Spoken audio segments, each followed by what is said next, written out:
నాని సమంత జంటగా Teja cinema banner పై C Kalyan నిర్మించిన ఎటో వెళ్లిపోయింది మనసు ఈ నెల 14న ప్రపంచవ్యాప్తంగా విడుదల కానుంది.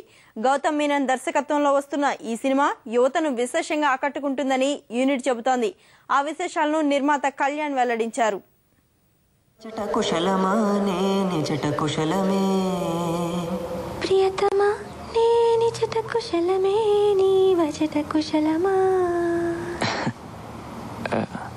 ముందు నీ వచ్చట, తర్వాత నేనిచ్చట.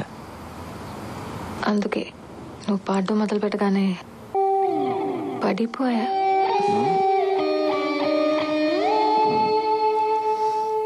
ఇళయరాజా మా తేజ సినిమా బ్యానర్పై ఫోటో కథా సమర్పణలో మా సినిమా ఎటో వెళ్ళిపోయింది మనసు 14వ తారీఖు ఈ సినిమా రిలీజ్ అవుతుంది.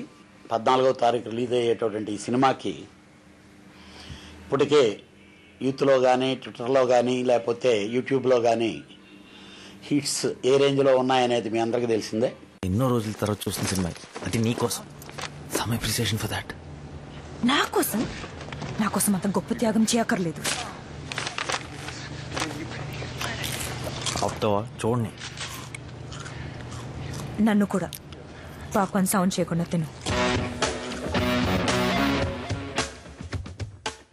నాని సమంత కెమిస్ట్రీ చాలా గొప్ప కెమిస్ట్రీ ఈ సినిమాలో.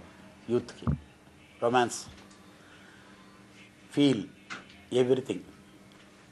డైరెక్టర్ చాలా గొప్పగా హ్యాండిల్ చేశాడు. ఈ తేజ సినిమా బ్యానర్లో ఒకరోజు సంగమామ సినిమాని రిలీజ్ చేసిన రోజు నేను ఎంత ఆనందపడ్డానో దానికి మించి డబల్గా ఎంజాయ్ చేసేటటువంటిది. ఇమేజ్ చాలా గొప్ప స్టేజ్కి తీసుకెళ్లేటటువంటి సినిమా అవుతుంది ఇది. నానికి నిన్నటిదాకా ఒక ఎంటర్టైన్మెంట్, ఒక సరదాగా జరిగింది. ఈగనే సినిమా ఒక లవర్ బాయ్గా ముద్ర స్టార్ట్ అయ్యి ఎక్కువ మంది డిసప్పాయింట్ అయ్యారు. ఇంకా కొన్ని సీన్లు ఉంటే బాగుండు అనేది. అవన్నీ ఫీలింగ్లని కవర్ చేసేదానికి ఎటో వెళ్ళిపోయింది మనసులో చాలా ఎక్కువ ఉన్నాయి. మీరు తప్పక ఈ సినిమా చూసి బాగా ఆదరిస్తారు. తప్పక చూడండి. నేను నీకు ఎంత బాగా తెలుసు? చాలా బాగా తెలుసు. నిజంగానా? అయితే ఇప్పుడు 5 అయింది. నేను 1 o'clockకి పడుకొని తర్వాతే లేస్తానని నీకు తెలీదా? మనం ఇంతకు ముందులా కనీసం మాట్లాడడం లేదు. కార్లో పిచ్చి దానిలో రౌండ్లో కొడుతూనే ఉంటాను. ఎప్పుడు ఫోన్ చేస్తాడో, ఎప్పుడు మెసేజ్ చేస్తాడో.